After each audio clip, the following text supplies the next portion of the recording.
What are the things that indicate there's this readiness, Mm, willingness to engage in the deeper versus people who show up and there isn't that readiness? What does that difference look like? all right. So I'm gonna try to focus in it because the other piece that happened to spark in this piece was Mm. when we're working with staff and how important it is for the leadership to really be invested in the work for it to actually, because a lot of times the other piece of it is we'll work with the staff and then they'll be like, well, we need to have our leadership in here too, because they be the ones doing half of the stuff to us, even though we're supposed to be trying to learn how to do this for the community and the families that we work with. But we come in and they're not very culturally responsive to how they treat us or even trauma informed for that matter. But to your question, Charmaine, I think there's those who really allow themselves to go through the journey in the struggle of it, in terms of doing the self reflection and really being curious about how do they try this on for themselves. For me, it's like I want to see the struggle to this, you know what I'm saying, or at least being able to acknowledge where does the application look like, and be able to hear that this is how I reflected in this space. This is what came up for me, and this is what I'm thinking about doing moving forward based on this new insight that I have. And so it's like when we have those moments when we open it up and just like, yeah, everything's pretty okay for me. Is it though? So it's like nah, I can tell by your response that the level of reflection isn't there. If I've been working and I'm asking questions, this is two sided. I think I've had an experience once where I engaged with a person and I've been asking the same questions because I had multiple sessions, right? And this was just initial exploratory.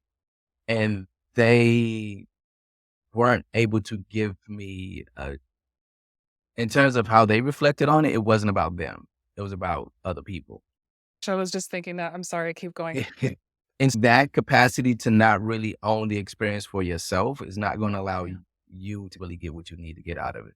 Because it's really going to, in this space, we're all coming from very different perspectives and we're thinking about our personal identities and personal cultures and all these things.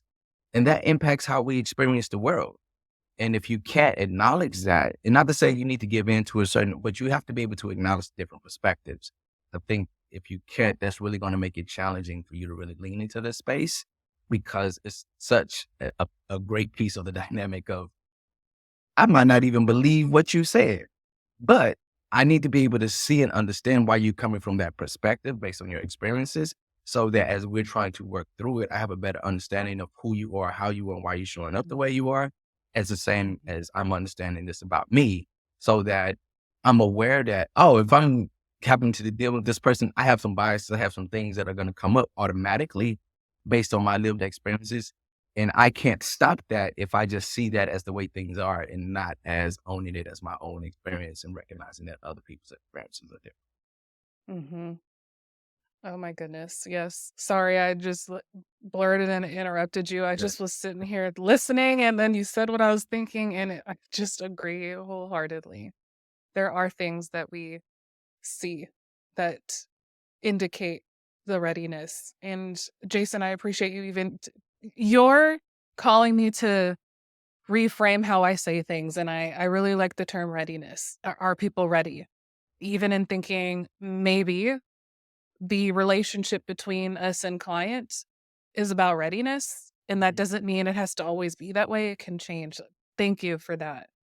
I think the last thing that I'm really curious about from you, Jason. Actually, Charmaine, before you do Oh, that, yeah. I Yeah. was actually curious for you in terms of that same Oh, question that you asked me in terms of what do you see in terms of recognizing is what was that? it's like Oh it's like my gosh. it's like that Uno card where it says flip and But then you rotate. actually, hold on a second. And the way he does it too, he sits back, he goes, actually, legal. He said, "Gotcha." Let me get this out this deck real quick. Okay, the question, or what are the things I see? So you talked about it. I'll just expand a little bit more because one of the things, and I use this terminology when people say a lot of things, but they're not saying anything. Mm, And what that means is it is very clear to me when people have learned what to say. They've mm, just have learned the language. There's a feeling that comes with the language that has not caught up to the words though. I right. can see it and I can feel it. And if it almost feels performative. And that is one of the pitfalls of focusing too much on learning and not engaging and putting it into your body to feel it. So that's one of the things. And when I say that, I've literally heard people say really great stuff. I mean, it's great information. They've learned how to use intersectionality well and maybe give some examples. And with that comes the part that you were talking about, Kendrick. It's the talking from a distance about things. Right. So if it when asked a direct question about yourself or for you to talk about what a feeling is, which is still about yourself, the response is usually what you might think or feel about a thing over there. What Mm, you've seen about people or examples over there.